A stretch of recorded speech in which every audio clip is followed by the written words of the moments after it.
Welcome to another episode of On Foodable, and we are here at the Restaurant Innovation Summit in Atlanta, and we're talking about mobile payment. There's been a lot of news breaking here in the last few weeks, and we have got some of the rock stars of the industry, I think, to really address the whole issue.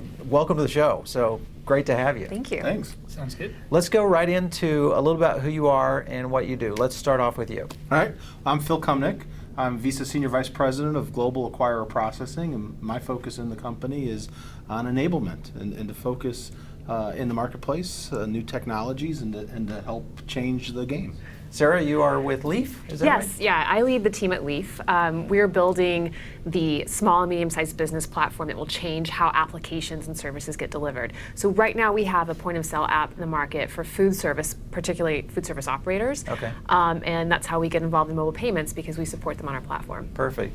And Brad, you're PayPal. Yes, I'm Vice President General Manager of Retail at PayPal, which basically means I'm responsible for driving PayPal payments in the offline world around both in North America as well as some of the operations we're doing in Europe as well as Australia. Great. Well, I think this is a good group to talk about this whole movement of mobile payment and where we're dealing with, obviously, with some of the bombshells that were dropped recently by Apple and kind of got the pendulum swinging heavily in a lot of different ways.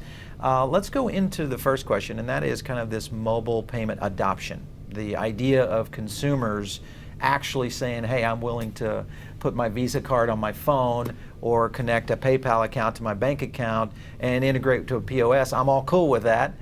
What are you guys seeing in consumer adoption? Kind of let's just start off here. Well, we're 9 days into the launch of Apple Pay, which was last Monday. Yeah. We have millions of people who've already enrolled, and the fact is I think it's a game changer, not that it's new. We've been talking about mobile payments for years, Sure. but it's a step change. Yep. And the ability to securely provision your payment credentials in a way that doesn't require you to put your card at 30 different merchants or, Right. or 40 different websites allows you as a consumer to be able to transact confidently, and you as a merchant to take payment without having to worry about the messy details of handling sensitive data. Sarah, when you look at this adoption that's occurring, now you've got the retail point of sale that is becoming that new point of interaction that is really focused on now by real consumers for the first time. It's like, wow, I can pay differently with you now that I've been paying for the last 4 decades.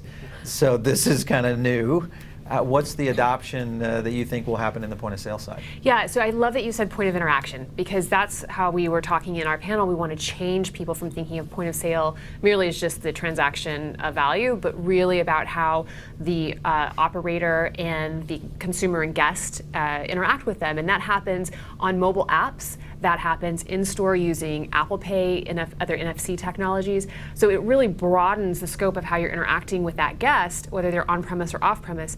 And the merchants and the operators have to have the right technology to accept all of that, which means, as Phil was saying, the step change on the consumer side of the technology is also pulling through on the in-store and online side of the technology Sure. for operators. Yeah, so really great. I think that's a great shift, at least in when you look at the operators trying to get ready for this onslaught of new kinds of consumers and interactions. Brad, PayPal has obviously been integrating with millions and millions of consumers for a while now, so you guys already have a pretty good position in terms of adoption. Do you think this is going to continue to accelerate? Yeah, I think there's always a lot of press and news coverage around mobile payments, and I would suggest mobile payments aren't that new. Right. We've been talking about mobile wallets for many, many years, and certainly there's a lot of heightened attention and interest. But for us, we really think if we're going to see sustained adoption, if we're going to move beyond press releases Right. Into everyday use of mobile payments by consumers day in and day out, we have to solve real-world problems. And real-world problems for consumers are you making my payment experience better? Are you helping me save time? Are you helping me save money? Are you making my life more convenient? And until we see real change in the way consumers pay and creating real value in their lives, I don't think we're going to see, this will just be another wave of kind of press releases. And there is opportunity with tap and go payments for it to be better and faster than traditional cash or credit card. There is opportunity with smart technologies to use targeted offers to help people save money in a way that's better than historical coupons. Right. And there's an opportunity for us now to use digital wallets so that you don't have to carry around all of your different loyalty cards. You simply get credit for those loyalty points or rewards automatically as a result. Those are the types of real-world benefits that we think will create sustained adoption of mobile payments. Yeah. So now that we've kind of set the stage in terms of how consumers are looking at this, and obviously it's getting this, kind of this the USA Today, Wall Street Journal type coverage today, and the dust settles, as you're saying now, what we see in terms of the industry. The industry is kind of set into two major areas. You've got one which is the multi-unit operator, big brand, which are usually fairly well integrated with payment and have a pretty, I'll say, sophisticated system in terms of dealing with revenue. Then you have what mostly makes up the industry, which is high volume independents and the small unit operators. How do you see mobile payment affecting those small unit guys? Well, I think my number one rule is that all transactions are local. So I tend to frequent people by my house, and there's a lot of small operators there. My favorite restaurant is one location restaurant. Right. And the ease of deploying a mobile app, turnkey, is there today. The ability to link that to payment is there today, and it's becoming more simpler every day. Right. So you don't have to have a big IT shop and a bunch of teenagers to make it work. You can actually put it together. And now I think, again, with the evolution of the payment aspect for the Apple Pay and tokens in general, and again, the step change I believe that's occurring now, is I actually don't have to worry about sensitive data. I can, as a small single unit operator, even develop a pay at the table capability with the equipment that's in place in the marketplace today, and go and compete at the point of interaction with my customers as well as any big multi-chain restaurant could. Sure. Sarah, you're using some really advanced, when we saw the Leaf product at the NRA show back in May, I was impressed. I looked at it for the first time. I had not seen it before. You guys are using some very advanced technologies and, of course, very recognizable technologies to an average day consumer. Do you feel like that's going to be a big part of how the smaller and more populace of operators say, that's something I recognize, I have one in my house type thing? I think maybe you're referring to like the tablet. Like the tablet form factor is familiar. Yeah. But I don't think that's really what is distinctive about the Leaf product, because we actually right now focus very heavily on the independent operators, and one of the great advantages that we bring is to simplify the complexity of integrating and supporting all of these mobile technologies, from mobile wallets, so you have that e-com feel when you're online ordering or you're walking into like a quick service space, or you have that tablet table side and you're able to quickly process drinks to the bar while you're taking the entree order, right? So we can bring that to the independents, just like what Phil said. We do that by having an open back-end platform, which is total geek speak. But what it means is we create an environment of collaboration so that it's very easy that when either Visa or PayPal have new technologies that benefit that operator,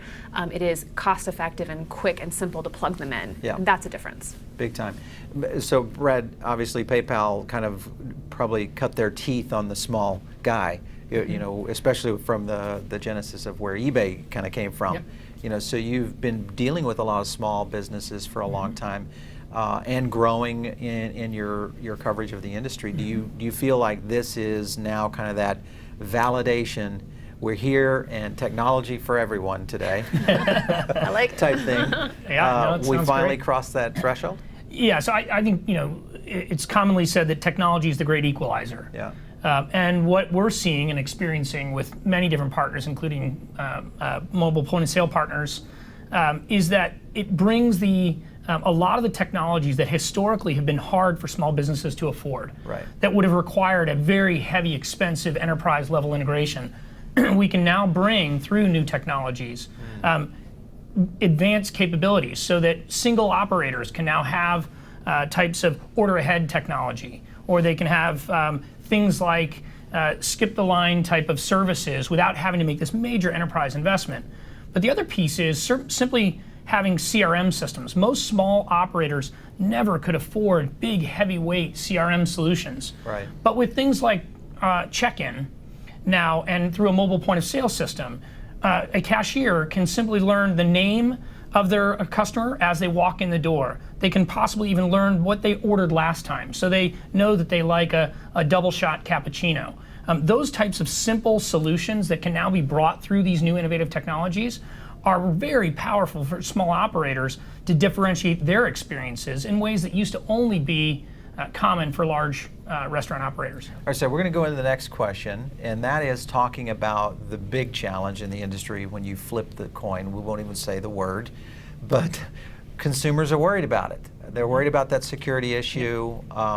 We've got all these retailers that are claiming data breaches and all this crazy news. And every day, millions of people are handing that credit card to a server, and they're walking away from the table. And you've got that that persona of the industry. Mobile payment seems to address that. It seems like it completely disassembles all the fears that we've been dealing with. Do you feel that consumers are going to recognize this? Kind of your point of view. I absolutely do. And we have other markets as proof points for this. So in other markets where we've had EMV enabled, right, where the consumer needed to actually insert their card, we've seen pay at the table proliferate. I'd say today's technology can affect the same thing, but in a very different experience. So if I'm using a mobile payment solution that is secure because it's tokenized and is an inert piece of data, right, can't be compromised, can't be used anywhere else, I as a consumer will feel very secure in that form of payment is probably the most securest form of payment I may be using that day.